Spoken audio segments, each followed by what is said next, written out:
Hello and welcome to the podcast.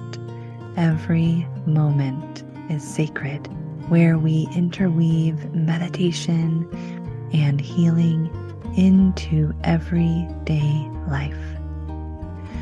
I am your host, Rain Elizabeth Stickney. Now, let us begin.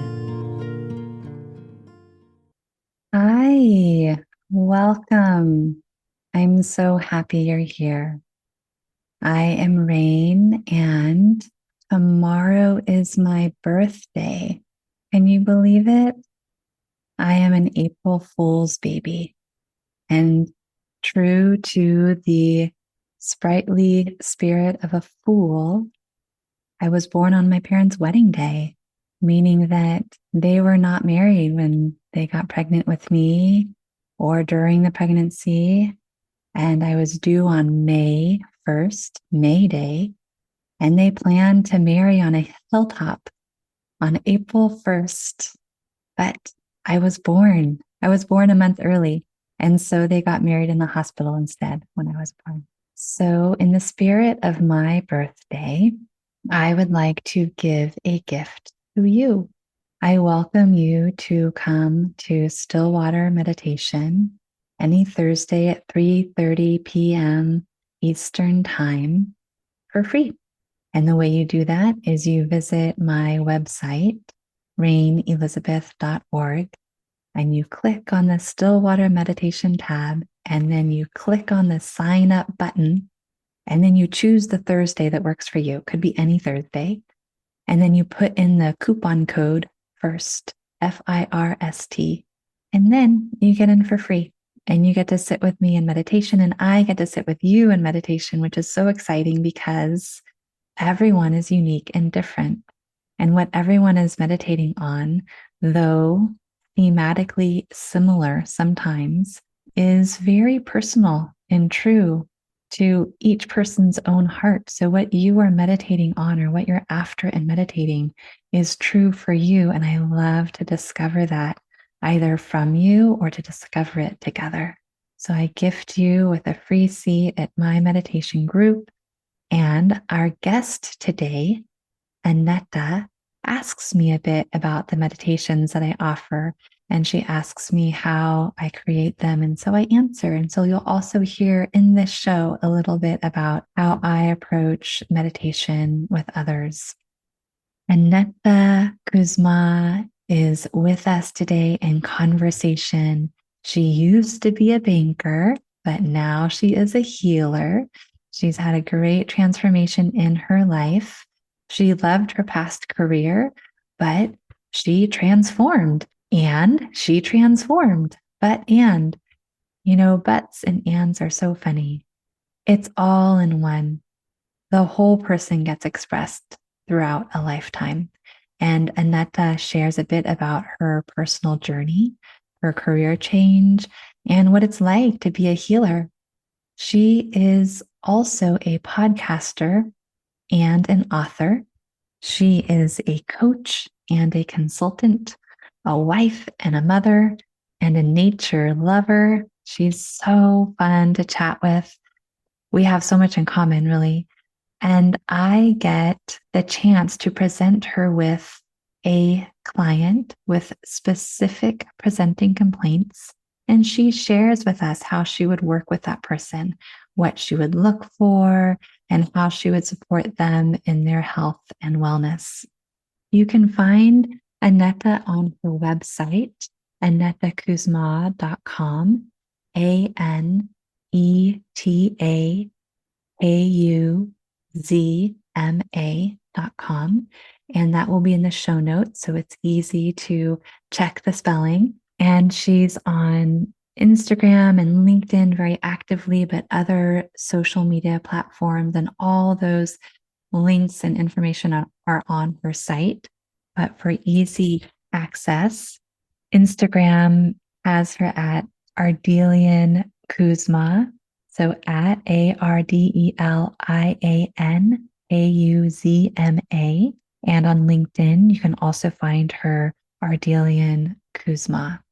Now, on her site, You can find some free breathwork sessions as well as group coaching. I also noticed when I was just browsing her site that she has some retreats coming up. So please check out everything that she does. I'm sure you will find her delightful and amazing, as I do. Her book and her podcast both have the same name, Live the Width of Your Life. So the purpose of this naming is to refer to how we all have a length of life. And of course, we want a long and happy life. And it's also meaningful to have width and depth and breadth. So here we are exploring the width of life with Aneta Kuzma. And something that is so fun that we talk about is meaning and purpose. Now, why I'm highlighting those two aspects of our conversation is because I recently taught a free online meditation retreat. And in that retreat, somebody brought up purpose and meaning. And synchronistically, that just happened. And this episode is coming out. And Aneta naturally spoke about meaning and purpose. And so it's a match.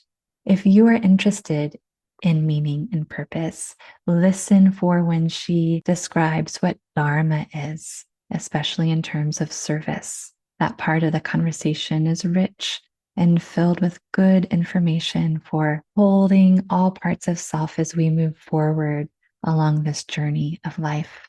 Now, as always, I welcome your ratings and reviews, your sharings. I'm so glad you're here listening. Thank you, thank you, thank you. Please keep it up. You help the show to get noticed, and we get to spread many, many, many words of healing and meditation in everyday life. And something I am super, super, super excited about is this summer, I am holding an in-person retreat. I miss being in person with people, which is why I started teaching at the local library last fall. We've gone through Saturdays in the fall and Saturdays in the winter. And here's a little review of somebody who sat in meditation with me at the library. She writes, meditation with rain brings an hour of presence, calm, and connection to my week. I am so grateful. So if you're in Vermont or visiting Vermont, we'll start up with those Saturdays in June. We're on a little break right now, so you can meditate in person for free at the library. You can also enroll for my summer retreat, which will be held at the Trapp Family Lodge in Stowe, Vermont, one of the most beautiful places on earth. It will be green and lush and filled with birds and flowers and hiking trails. We'll even take a group hike out to a cabin in the woods for lunch one day and then hike back. There are swimming pools and a hot tub and a sauna. So we'll have an indoor space to meditate in, but then also lots of natural surroundings, 2,600 acres to be exact, with gorgeous, gorgeous, gorgeous views. So please write me to be on the list for the early bird pricing and to find out any details. But the people who know about it first will get the best rate. You know, that's the way it works. That's the way early bird pricing works. So you can write me meditation at rainelizabeth.org. And I would so love to see you there. Meditating in person with people is one of my favorite things. Online activity and technology is also great. And I'm so thankful for it because I get to do all these experiments like podcasting. I also look forward to seeing you in person. So please come. I invite you. I welcome you. And if you're a hugging person, I will hug you. I wish I could give Aneta a hug, but we met online and perhaps one day in person. I'm happy to welcome you into our conversation. I'm honored and touched that Aneta shared this time and space with me and all of these delightful insights and experiences with you and all of us. Here you go, Aneta Kuzma. Aneta, I'm so happy to meet you, and I'm so glad that you're here on the show. Oh, Rain, thank you so much for having me. I'm really excited to be here. I'm just resonating in your energy and taking you in. And how about we start with some gratitude? What are you Ah, grateful for today? I am grateful for spring. I Mm, am grateful for the sunshine. I am grateful for this conversation that we are about to have. It's such a gift to be able to interact with someone that you've never met before in person and who is very like minded, though. I know that about us. And I'm grateful that I then get to spend the evening with my husband and just get to unwind and mm, relax a little bit tonight as well. How about lovely. you? Yeah, how about Yes. you? Yeah, thank you. We are recording this on the first day of spring, and I love the season of spring. So I feel very grateful for the sunshine Mhm. as well. And our crocus in front of our house is Mm. blooming. And so it's in Oh. full bloom today. It's so beautiful. It's a purple and white one with yellow and kind of golden stamen. And I also planted some dahlia seeds indoors so that they'll be ready to put out into the garden later in the year. Oh my gosh, I love that. That makes me so happy when I start to see things come back to life. And you're Yeah. right, spring is just magical. Yeah. Yeah. And so you get to spend some time with your husband this evening. And I think that you have a Yeah, couple of daughters. I do. We're actually going to see him tomorrow. It's my husband's birthday this week, and Oh. the girls live in Cincinnati. We're in Cleveland, so they're about 4 hours away. And my husband, one of his favorite bands is the Killers, and so we are actually driving to Columbus, staying at my best friend's house, and the girls are coming up, and we're going to go to a concert. And it's just one of those things where you just say, you know what? I'm going to start saying yes to more things. It's really not that complicated to figure out how to do certain things. And it'll be a memory that we create that I think we're all going to really enjoy. So, yeah, that's Hmm. kind of exciting this week, too. Well, happy birthday to him. Thanks.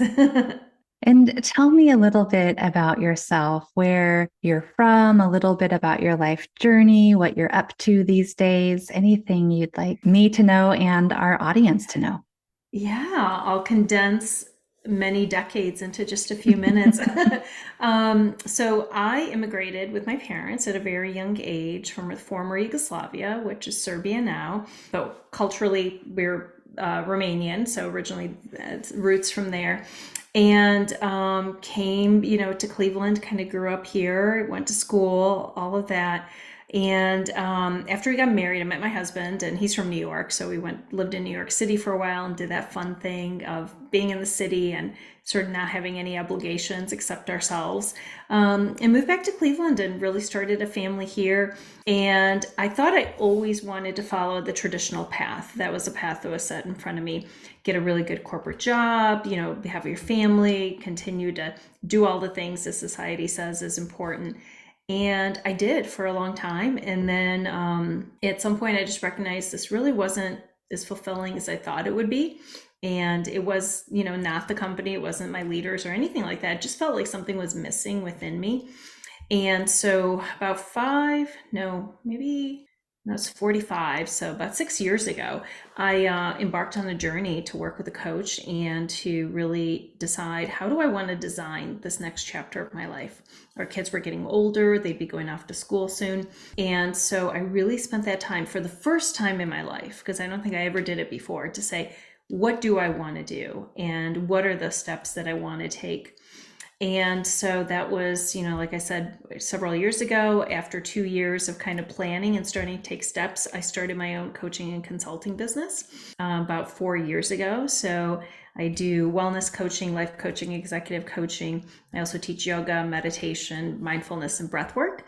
And I really wanted to just take all the things that I'm so passionate about, all of the tools, the modalities that were so healing for me in all stages of my own life, and be able to teach and to facilitate and bring it to my clients who are going through what I was going through, which is stressed, burned out, maybe a little tired, questioning, is this it? Is there something better and bigger in my life? And I also launched a podcast and wrote a book. So I've been busy the last 4 years. Yes, I'll say. And Yeah. when you and your team reached out to me to be on this show, Every Moment is Sacred, I was very flabbergasted because you have accomplished so much. And I really admire what you're up to and how organized you are in your work life and all of your various offerings. I feel very pleased and honored that you would like to have this conversation. Oh my gosh. Well, I love what you're doing. I love listening to your voice. I love listening to your meditations. They're just so soothing and beautiful. And I love connecting with like-minded folks who I think we're all light workers. Mhm. And I think because I'm so passionate about my mission and working with folks and bringing the knowledge and the experience into the world, I think that's why I'm able to do the things I do because I feel like I'm on mission and I'm on my dharmic path. So it feels right. And so there's less resistance in starting and doing some of these things. And when I'm out of alignment, it's not easy. And when I get Mm. back into alignment, it's much easier. You get into Hmm. flow. Hmm. Yeah. Absolutely. I hear you. And recently, in recent years, but it seems to be intensifying, I've had more and more people ask me what healing is, and even some people having a discomfort around the word Mm, healing. And because you are a healer as well as me, and I have my own definition of what that means, but what yeah. is healing for you if we were to really define the term? Yeah, it's hard, right, to define what that looks like. And sometimes it's hard to even own that title as someone who's a healer. But for myself, my own journey, and then I'll maybe explain what I like to do with clients, is it really took self examination and self reflection to see where I was and what resistance I had, maybe some trauma, maybe pain that I wasn't dealing with and haven't really resolved. That was the first part of my own healing. And then for me, it was searching and a curiosity to find the modalities and the tools that worked for me. And that was meditation and yoga very early on when I was working full time and raising two kids, under the age of two and married. And, it was just really hard I felt like I was just treading water. And yoga and meditation for me allowed me to create that sense of alignment, to go within, to focus in on what I needed. And it was just like like someone was holding up a mirror to me and showing me like what I needed most of. And then of course it was the connection to God, to creator, to universe, whatever term you feel comfortable with. That was so healing for me.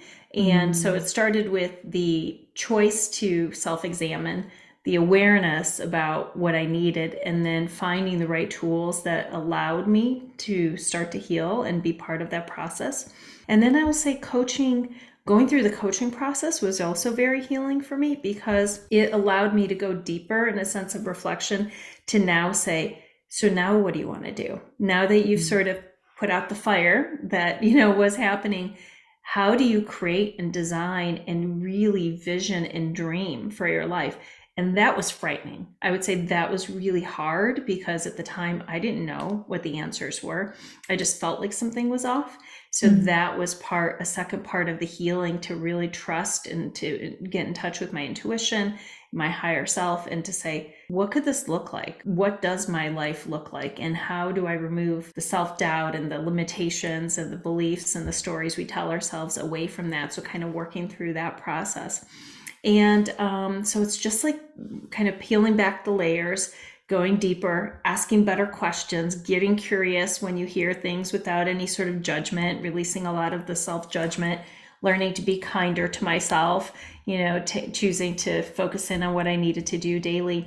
That's been my healing journey, and I'm still on it because I think we're never arrive, or maybe when we do, it's time to leave. And but with my clients too, I think it always starts with a lot of acknowledgement that there's a place, do we want to go where we're not today? What are some of the things that are standing in our way? How do we introduce things that resonate with folks? Because not every modality resonates with everybody. And then allowing them to come to their own answers, because all the answers are within. They are not external. They're always within.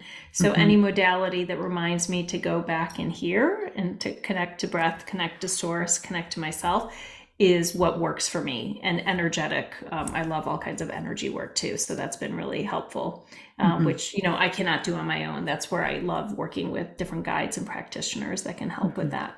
Mm-hmm. Mm-hmm. So I imagine when you use the term alignment, you're describing that alignment with source, with breath, with your true Yes. self, with creator God, Yeah. all of that primal energy that comes prior to the personality. Yes. Yes. That's a beautiful way to define it. Absolutely. Mhm. And I love that you're bringing dharma in as well. And I'm Mm-hmm. hearing the term dharmic.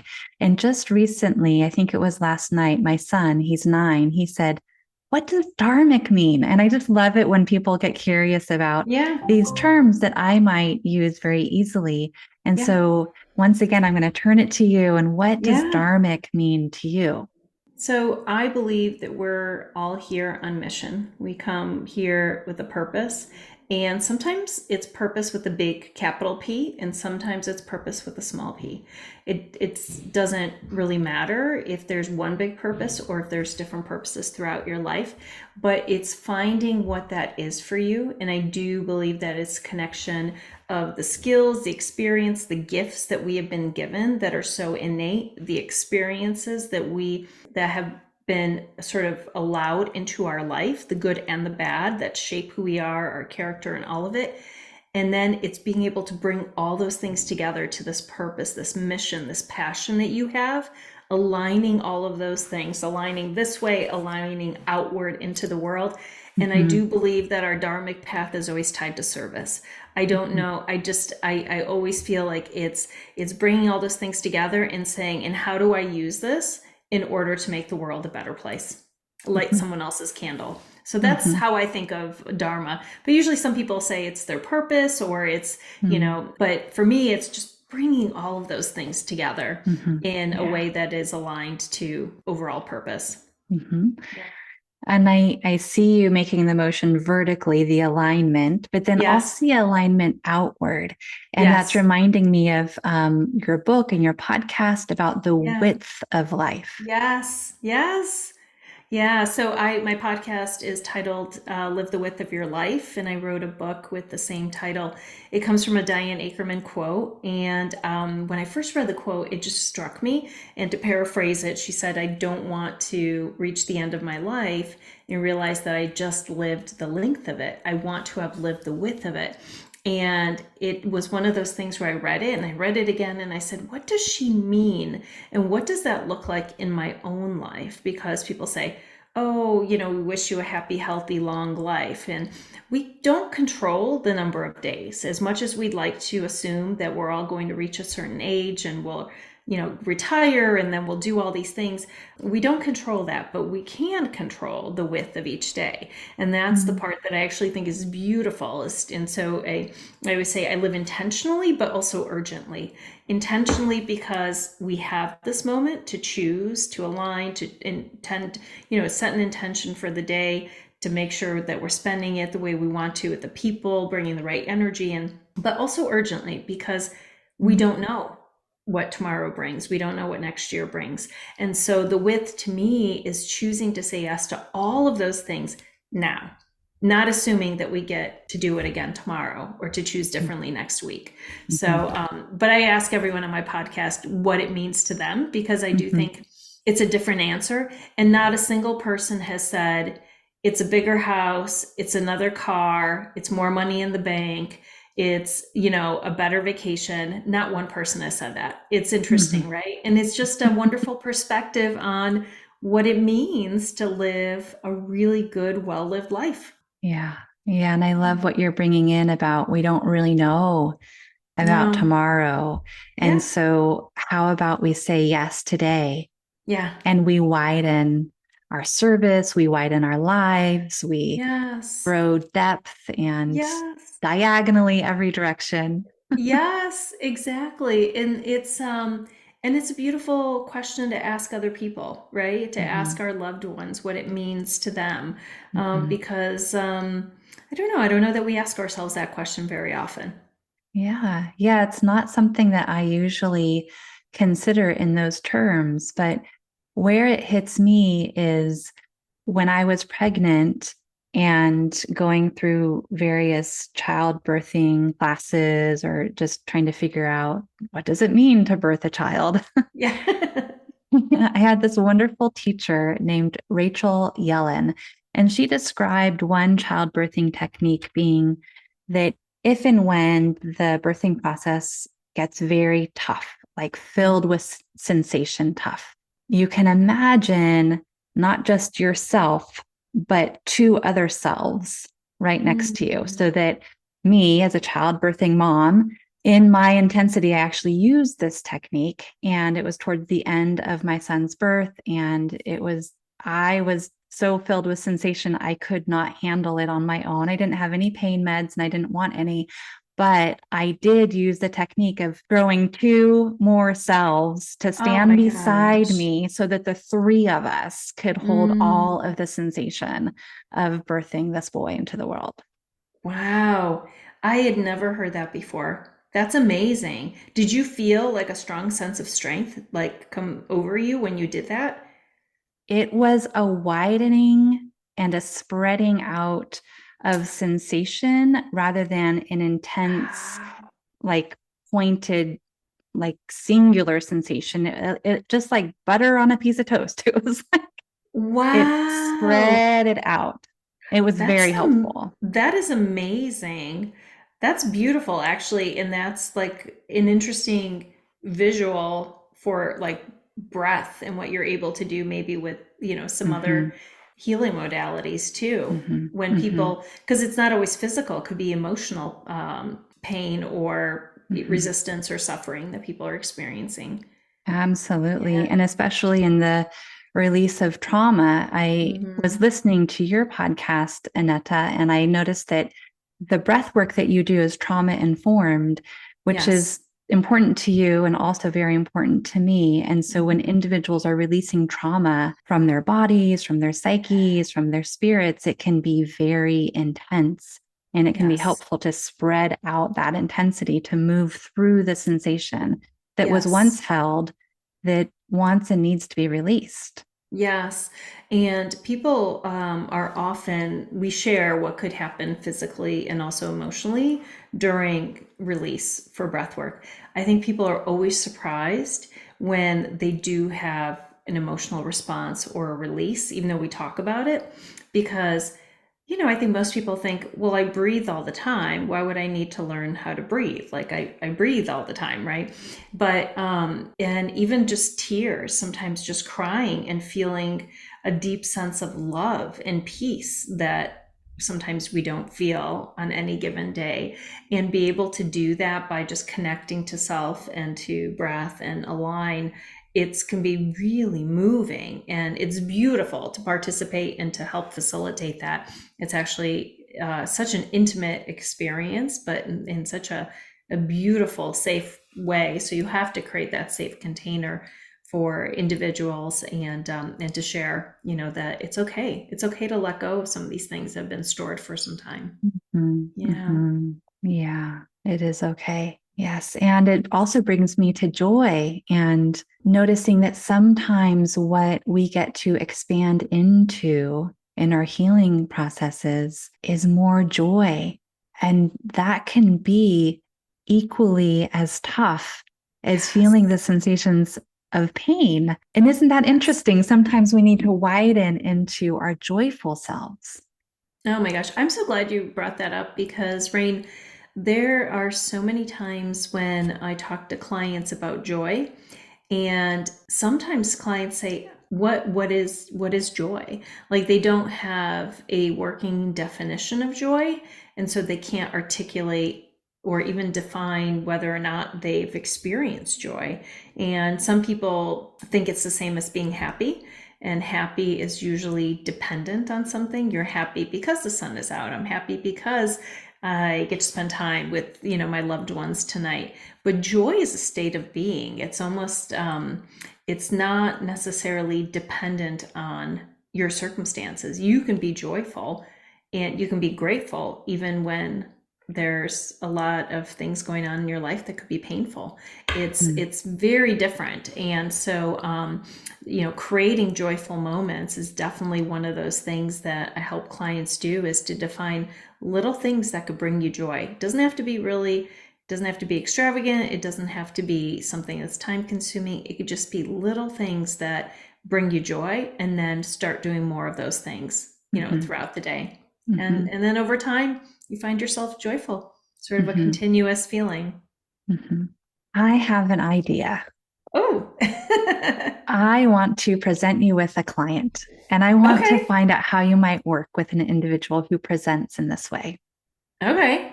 Okay, so this client is a very hardworking person, very dedicated, very successful in a lot of ways, and very unhappy, and Mm, really doesn't know the last time they felt joy or mm, happiness. They just don't, yeah. they're not connected with that at all. Hmm. Yeah.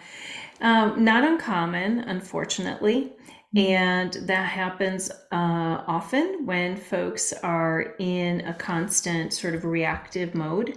So going to sleep worried, thinking about all the things they have to do, the demands, and then not sleeping well throughout the night because that we ruminate on that, and then waking up in that sort of adrenaline, high cortisol environment.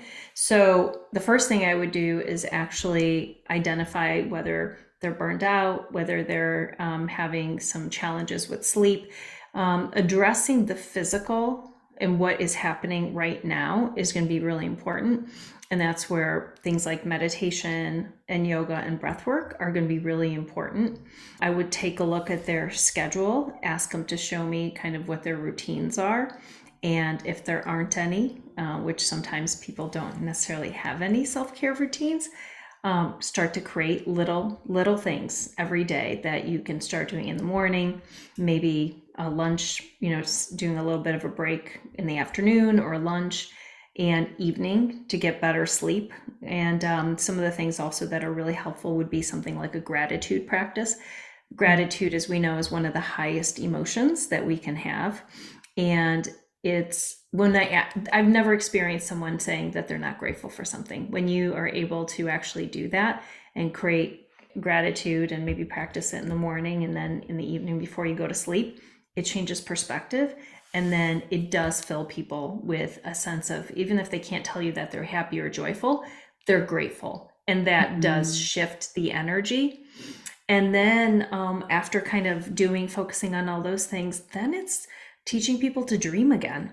Mhm. Sometimes we're stuck, or we feel stuck because we believe that the next 15 to 20 years is more of the same of today. It's like Groundhog's Day, and that's overwhelming. And so then people feel like they're not moving forward. And so it is a sense of some negative emotions. And so then once you start dreaming and people start taking action on those things, because once you write them down, you're more likely to do them, then suddenly you have a life that just a little bit at a time, every day, little imperfect actions in the direction of where you want to go starts to add up and makes a huge difference. Mhm. I love that. And I know it's just a nutshell. I know that everybody is a Yeah. little different, but Yes. there is a thing to that where people end up some point in their lives relatively successful but not so happy. Yeah. And I love all of these insights that you're offering and Mm. how you would work with an individual like that. I can see Yeah. all of that working beautifully and step by step. Yeah, that was me. I mean, that's the thing, is like Mm. I was burned out, I was tired, and I mean, I loved my family. I loved actually my job in many ways. I love the company I worked with. It had amazing leaders. It just was it just there was a need to make a change. I knew I definitely was not on my dharmic path, and I was not taking good care of myself. I was placing myself last. So then all those basic needs are not being met. And when your sleep is off, I mean, it just is the most important foundational pillar of health. Nothing else doesn't matter if you're, running or trying to eat healthy. If your sleep is off, you're going to be in trouble over some time. So yeah, so I know what worked for me, and I see it work for my clients too. Of course, everyone's individual, and you'd refine it based on their specific needs, but just high level what you shared, I think that's probably a good place where I would start. Mhm. And because sleep is so important, and I heard you suggesting a gratitude practice at night and in the Yeah. morning, and mentioning things like yoga and meditation, breath work. But Yeah. specifically for sleep, what have you found effective or interesting in your clientele? Yeah. So mimicking nature as much as possible is a great place. When we mimic nature and we can look at nature, which is amazing and perfect in so many ways, we tend to do well. So starting to dim your lights 60 to 90 minutes before you go to sleep, creating a sense of routine that winds you down that you enjoy. So there are many things, that I love, but the ones that resonate most with you are the ones that you're most likely to do. So I would say dim the lights and put your devices away are table stakes. Like, Mhm. get off your device, put it in another room. I always tell everyone, do not sleep with your phone in the room. Yes, you will hear the alarm if it's in the hallway or if it's in the bathroom, which is just adjacent, I promise you. And or get yourself a different alarm that like the sunlight or something else. That those two things are really important to not interrupt the sleep and to allow you to start winding down. We oversensitize ourselves with the phones. And then I love things like you can diffuse oils if you like essential oils. Mhm. You can take a nice warm bath or shower, which is really great. I love visualize Epsom salt in the bath is great because it's magnesium. Your body absorbs it. It's a natural way to start to unwind. It's really good for the muscles as well. And just creating an environment that is just for sleep. Like your bedroom should be clutter free. You should have the linens you want. It should be a place that is inviting and you welcome going there. Mhm. And then also, if that doesn't work, if you still need some more things, I love to do a body scan meditation, just starting with the toes, going all the way up, relaxing everything, focusing in on it. You could do a guided one if you want, or do it on your own. Legs up the wall, which is a great yoga Mhm. move that's very relaxing and soothing. It tells our nervous system to relax. Just scoot your tushy as close to the wall as possible. Allow your legs to kind of open up into a V and just allow the blood to come down. That's an amazing thing to do. Yeah, those are some of the things I love. But I always say, if you're a child, do you remember when you were a child, or if you raised children, we didn't just throw them in bed and say good luck and close the door. There was always a ritual, there was always a routine, there was a bath, there was a story, there was moisturizing their skin, like Mhm. there are all kinds of things that we did. And then at some point we just thought that we could work until the last possible moment or look at our phone and then expect to fall asleep and to sleep well. And we don't. I mean, it's just Mhm. not how we're wired. So those are the things that I think work the most. But I would Mhm. say put the devices away. And that's the one people, they always go, I don't like you anymore. And I said, I know, because that's the one they don't want to do. But it definitely Yeah. makes the biggest difference. Yeah. Yeah. Yeah, I once worked with he was a chiropractor, but he was also just a true healer. He was also a Mm, nutritionist and so many yeah. different modalities he used. And he was wonderful for me.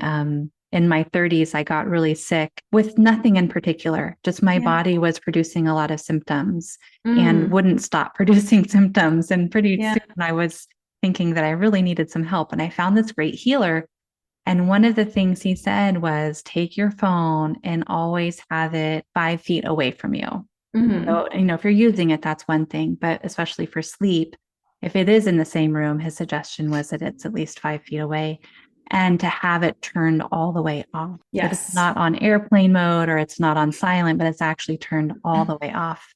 Yeah. And at the time that it was easy enough for me to do, but it was something I had never thought of.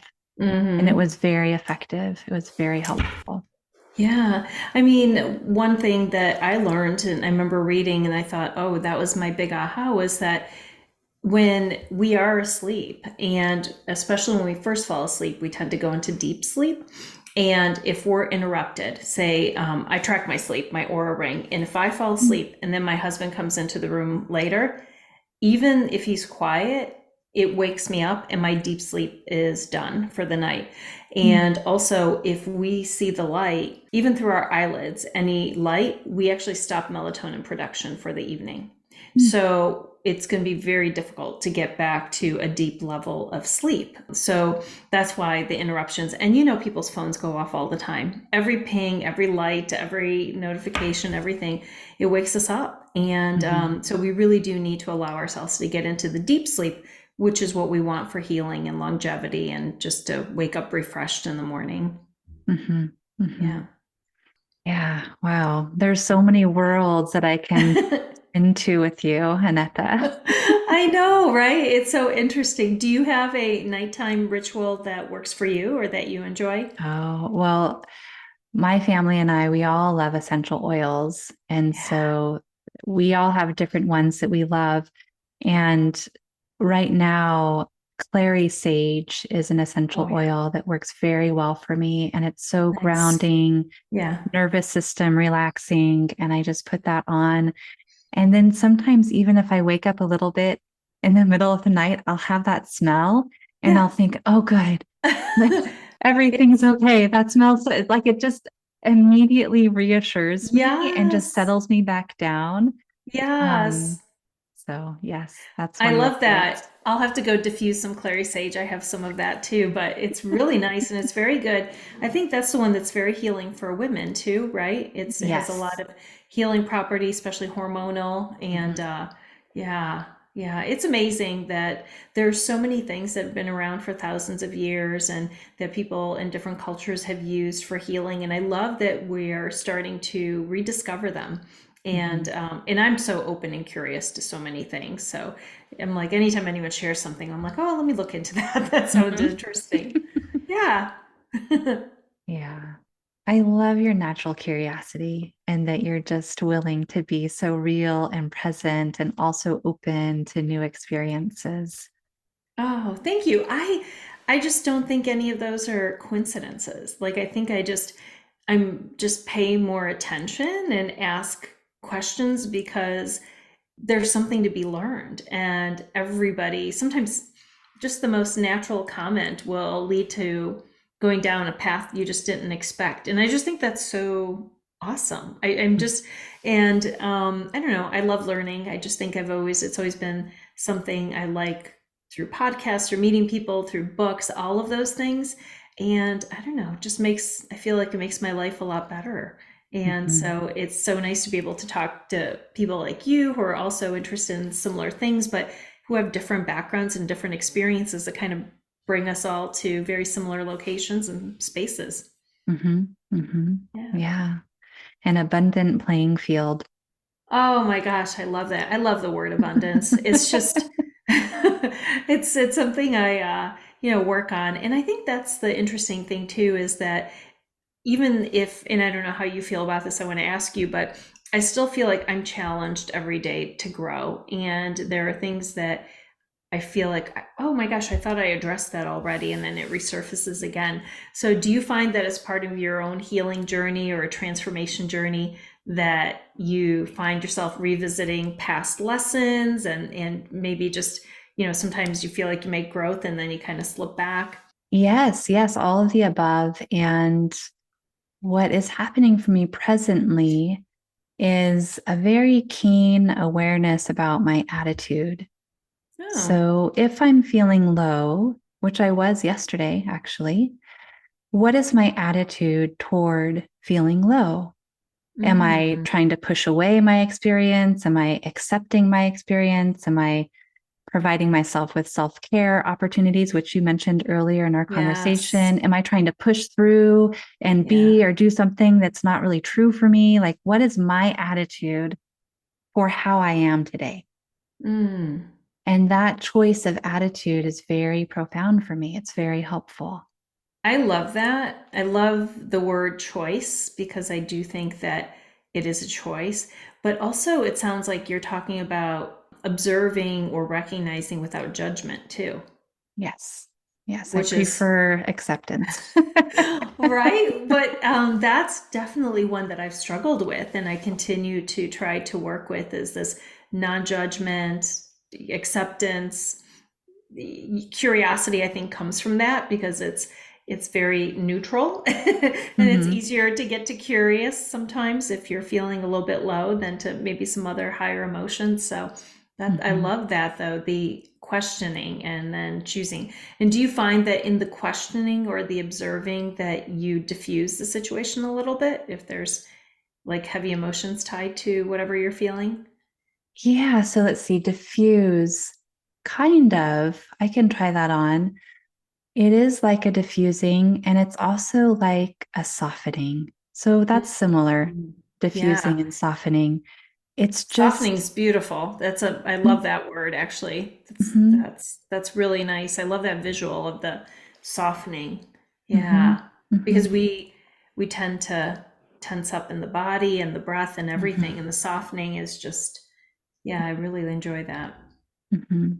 Yeah, and Mm. then from there, from the choice of acceptance, the softening that naturally occurs, then I can actually be vulnerable and Mm. say to somebody else, I'm unhappy. And I know that I don't mean I'm unhappy forever, but Right. it's a feeling that anybody can have. Hmm.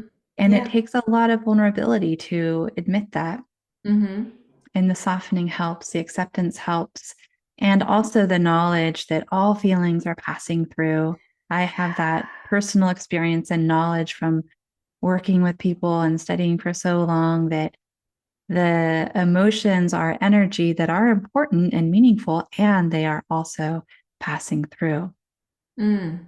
That is so true. I just heard, and I can't remember who, is an interview, and someone said that they love coming back to the phrase, this too shall pass, and Mhm. reminding ourselves when we feel really low, this too shall pass, but also when things are really going well and they're really high, and sometimes the ego wants to, inflate that situation, this too shall pass. And so it's very grounding as much as it is uplifting also. And so I Mhm. just thought that's actually really clever. I enjoyed that for both, not just using that phrase when things are hard, but also when you feel that things are going really well, it's okay to just appreciate it, but also know that that's not permanent either. Yeah, and it's Yeah. actually so precious. It can bring Mm, about the yeah. preciousness of being Yeah. human and the whole range of what a human being can go through in a lifetime or a day or a minute. And it was when I was in my 20s that I noticed that what true happiness is for me is the happiness that includes everything. So, probably similar to the joy that you were Hmm. describing earlier, Aneta, but it's that spectrum of happiness. It's the whole rainbow. And I was Yeah. seeing it visually as a rainbow. I had a crystal in my room that was, producing rainbows on the walls just naturally by way of nature and science. But I noticed that with that spectrum of color, our emotions are like that as well. We need the Yeah. purples to have the reds. We need the whole spectrum. And there's something so precious about that. Mm. I love that. I love your word choices, Rain. They're so perfect. Like I love like the word precious too. It means it matters, and sometimes I think we get lazy with our language, but I love the softening and the precious and some of the other choices that you've made because I Mm. think that it's just they're illustrative almost. Like I could just see what that means, what that looks like or Mm. feels like. Yeah. Thank you. Yeah. Speaking of words, I would love to hear more about your book. Oh my gosh. Okay, so there it is behind me for those that Mhm. are watching. So it's Live the Width of Your Life 365 Daily Meditations on Living with Purpose, Passion, and Peace. And so I wanted to create a book that people would read every day. And what I've discovered with clients and even with myself is I have so many books on my bookshelves. I love reading self-help books. I love, purchasing every one. but it's the applicability that sometimes is hard for us. We might read something, we might consume the book and the information, but we don't actually utilize it every day in order to make sustainable change. And so I love writing and reading a daily meditation because it's something that you can build as part of a routine, which many people struggle with. And so when I wrote the book, I had this vision of people having it on their nightstand or having it like in their kitchen on a countertop or at their table with their first cup of coffee. And maybe they're reading it with a loved one, maybe they're reading it by themselves with a journal. And so the way I designed the book is that each month has a theme.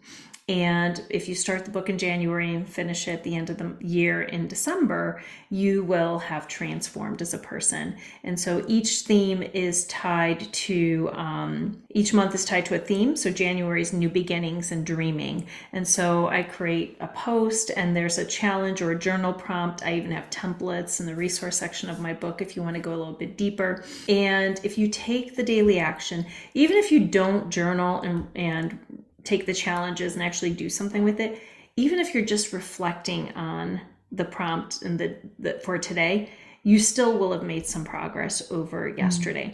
And so for me, when people will send me a message or they'll post that day's post, and it just warms my heart because it resonated and they took action and it made a difference. And then when people say, I'm reading this with my husband or my wife or my partner, that just makes me so happy to think that there's two who are having a discussion about whatever, the theme was for today. And so I loved writing it. I always wanted to write a book. And when I decided I was going to do it, I started in October and I finished, I think, the first draft probably March, and then probably self-edited it for like a month. And then I sat on it because then I was like, oh my gosh, now what am I going to do? Am I going to self-publish? Am I going to reach out to someone? And it was actually, I didn't do anything with it for about 6 months. And one day in a breathwork session that I was in, I heard a very distinct voice that said, go publish your book. Like, you already wrote it. And within 2 days, I found an editor and I said, and this was like a week before Thanksgiving, and I said, I really need to get this out before the end of the year. And I went on our friend Kat's podcast, Horses, Mountains, and Dogs. And I remember saying, this book is coming out before the end of the year. And my editor already told me it's not coming out before the end of the year. There's no way we can do this. But in my mind it was, and it did. Amazing. Yes, we did. Because I was like, no, I'm pretty sure it is. And so I told Kat, like, we might have to edit it out or do like in the show notes, but we didn't have to. It came out before, like on the 27th of December, which was perfect.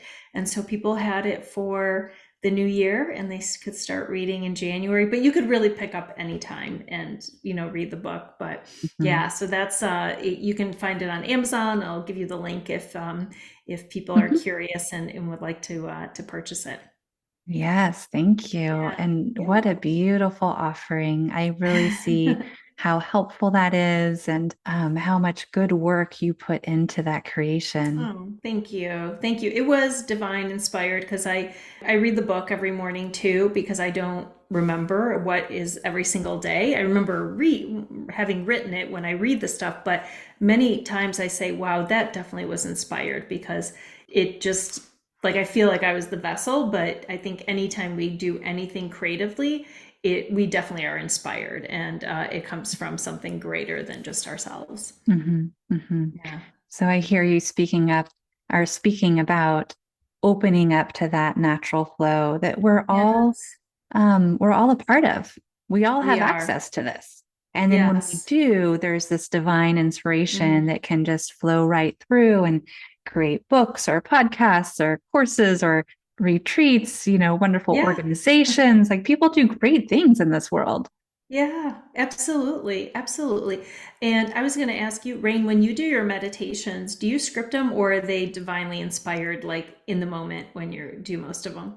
They are divinely inspired for the sake of this conversation. And Yeah. what's true for me is that they are call and response meditation. So every single Mm. one comes from a meditation group or a request that somebody made. Mm. and I sit with what is being asked. And there's always a period of silence first, which doesn't come through on the podcast because white space on a podcast is a little too silent.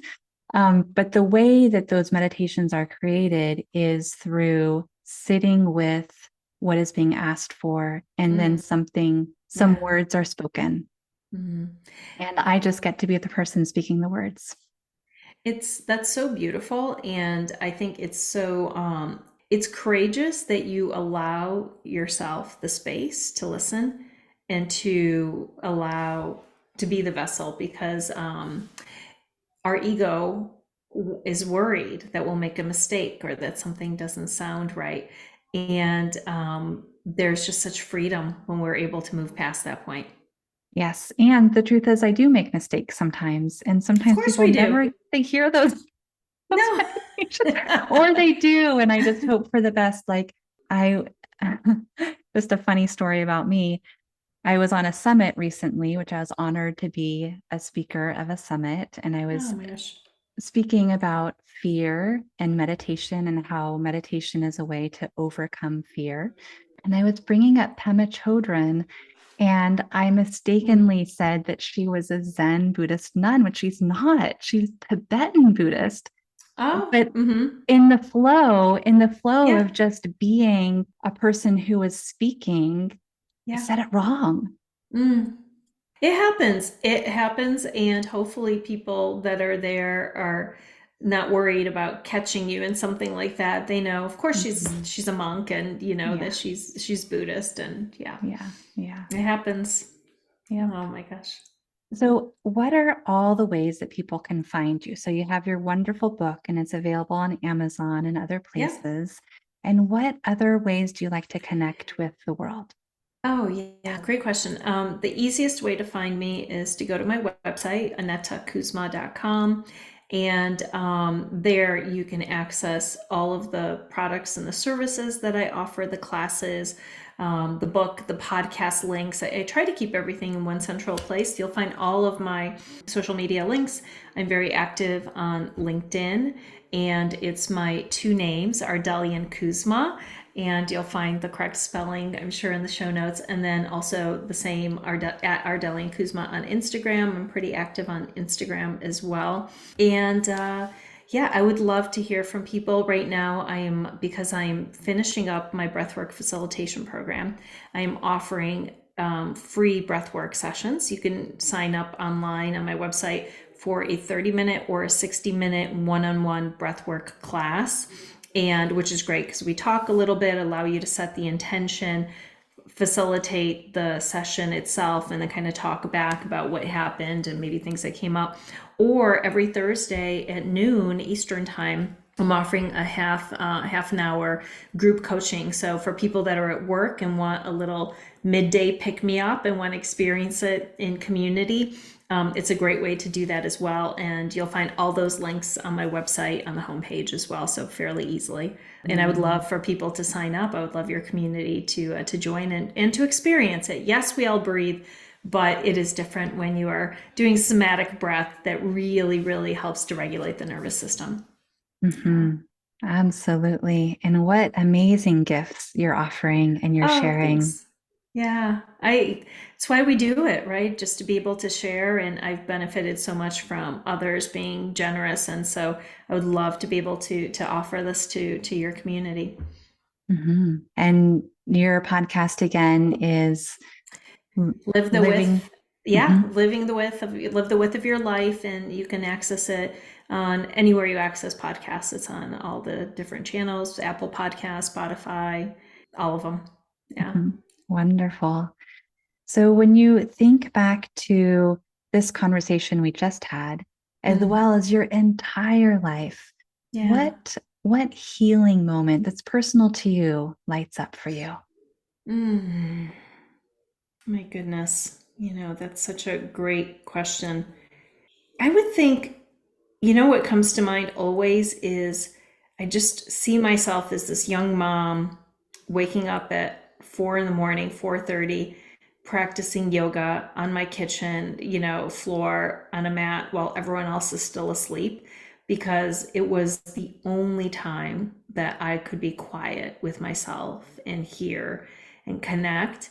And that was such a huge part of my healing journey. And it really, I think, just carried me through so many years.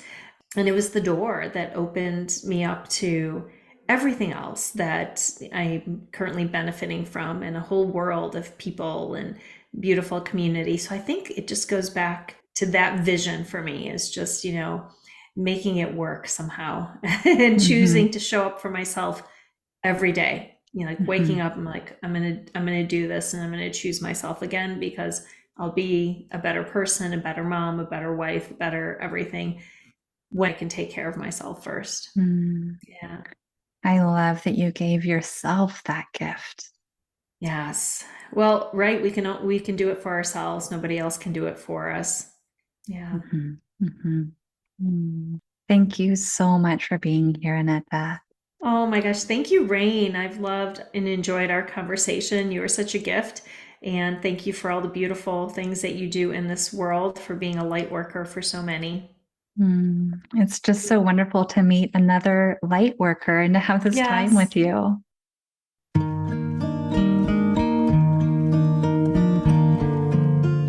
Thank you so much for listening. It has been a great joy to have your presence here in this podcast. I welcome you to celebrate the joy and wisdom in your life exactly as it is. And I welcome you to feel loved, fully loved, exactly as you are. www.rainelizabeth.org